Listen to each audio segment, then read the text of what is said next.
तीन शब्दों की एक टर्म है जिसे हम फिल्म वाले बहुत यूज करते हैं। POV, point of view. Welcome to focus. Point of view एक इंडिविजुअल का भी हो सकता है। डायरेक्टर जो सीन बनाता है उसके अलग अलग शॉट होते हैं, हर शॉट में एक POV होता है, डायरेक्टर के व्यू पॉइंट से, पॉइंट ऑफ व्यू से।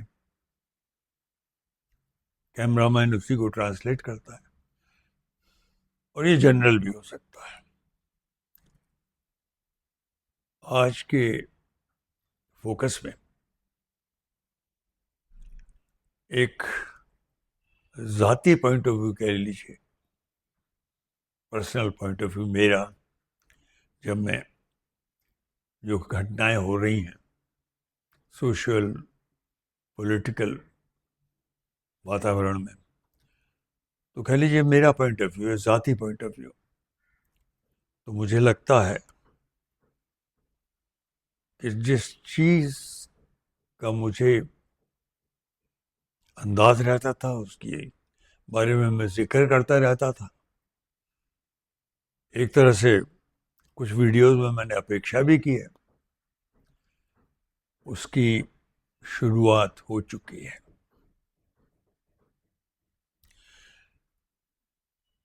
जिंदगी में,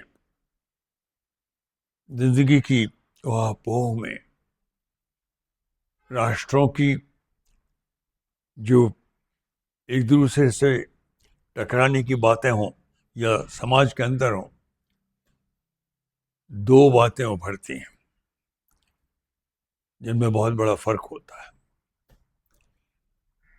एक युद्ध होता है जो अक्सर बॉर्डर पे लड़ा जाता है, कभी कभी आंतरिक युद्ध भी होता है, पर आंतरिक युद्ध को क्रांति कहा जाता है, रेवोल्यूशन।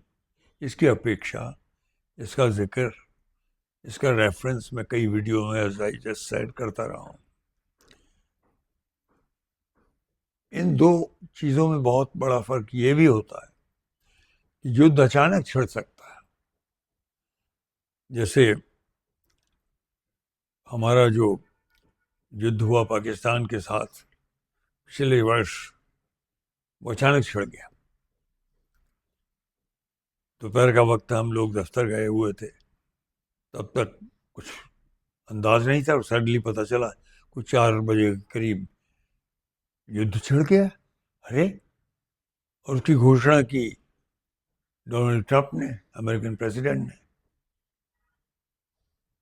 रेवोल्यूशन भी एक तरह का युद्ध है, गृह युद्ध है, पर वो अचानक नहीं छिड़ता। अंदर ही अंदर आग सुलगती है, बढ़ती है, अंदर ही अंदर प्रज्वलित होती है, और फिर धीरे से वातावरण फट जाता है, टकराव शुरू हो जाता है। उससे अच्छा भी होता है, बुरा भी हो सकता है। मुझे लग रहा है अब क्रांति अपनी तरह से शुरू हो चुकी है।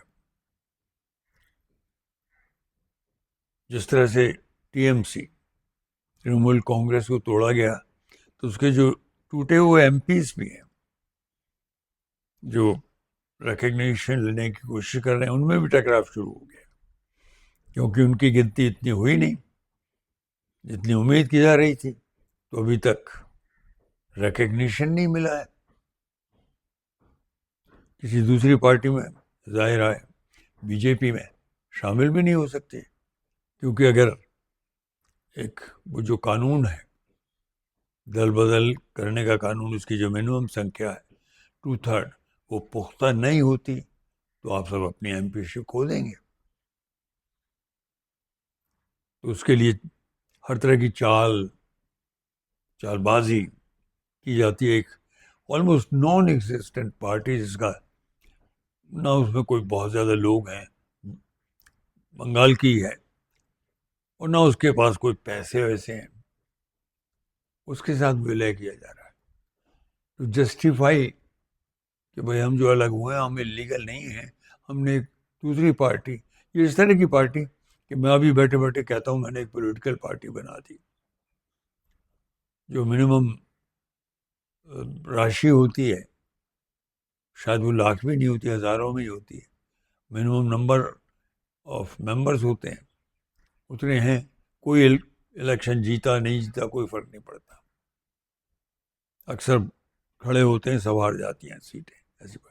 ऐसी एक पार्टी के साथ इन सांसदों का विलय होना, उसमें जाना, इनका अपना दल बनाकर, ताकि इनकी सदस्यता बनी रहे और ये तृणमूल कांग्रेस के विरोध में अपने मत डाल सकें, बीजेपी के फेवर में डाल सकें और डिस्क्वालीफाई ना हो।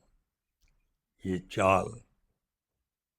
चालबाजी, ये धोखा, ये मक्कारी किसके साथ है भाई? किसके साथ है? ये उन लोगों के साथ है जिन्होंने इन पर भरोसा रखकर, इनकी पार्टी जो थी टीएमसी, उस पर भरोसा रखकर इनके लिए वोट डाले थे। कौन है वो लोग?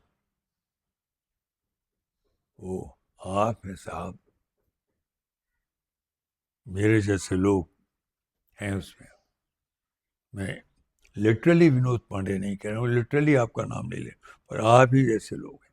क्यों? क्योंकि आप चलते हैं, फिरते हैं, खाना खाते हैं, काम करते हैं थोड़ा बहुत, पर सोते हुई स्थिति में, जिसे हिंदी में कहते हैं सुषुप्तावस्था में सब कुछ करते हैं।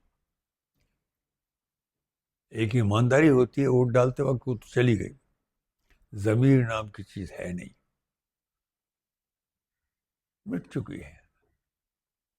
कुछ धन आपको दिया जाता है और आप बिक जाते हैं, और वो करते वक्त आप अपने देश को, जिसने आपको सब कुछ दिया, उसके साथ गद्दारी करते हैं, उसे बेच देते हैं। अब उसका एहसास होने लगा है, लोग अपनी आवाजें उठाने लगे हैं, यूथ उठ खड़ा होना शुरू हो गया है। नेता भी अपनी तरफ से कर रहे हैं जो कर सकते हैं। राहुल गांधी ने अभी हाल ही में एक बहुत ही इम्पोर्टेंट ऑडियो मैसेज रिकॉर्ड की, जो कि मैंने आपको जिक्र करके बताया भी। कल वो कोटा जा रहे हैं, जहाँ बहुत ट्यूशन सेंटर्स हैं, जहाँ स्टूडेंट्स ट्यूशन्स लेते हैं, बहुत बड़ी इंडस्ट्री है, बहुत बड़ी तादाद में होते हैं। वहाँ वो स्टूडेंट्स के बीच में अपना भाषण देंगे, उनसे बात करेंगे, ट्रेन से जाएंगे ताकि ट्रेन में भी बात कर सकें। तो इसलिए मैंने कहा कि धीरे धीरे बात उठने लगी है और क्रांति रंग लाएगी, साफ दिखने लगा है। शायद उतनी तेजी जो अपेक्षा की जानी चाहिए वो ना हो, पर क्रांति होने को है, गर्मी आने को है, टकराव होने को है, और ये टकराव पॉजिटिव टकराव होगा हमारे भविष्य के लिए। I welcome this revolution.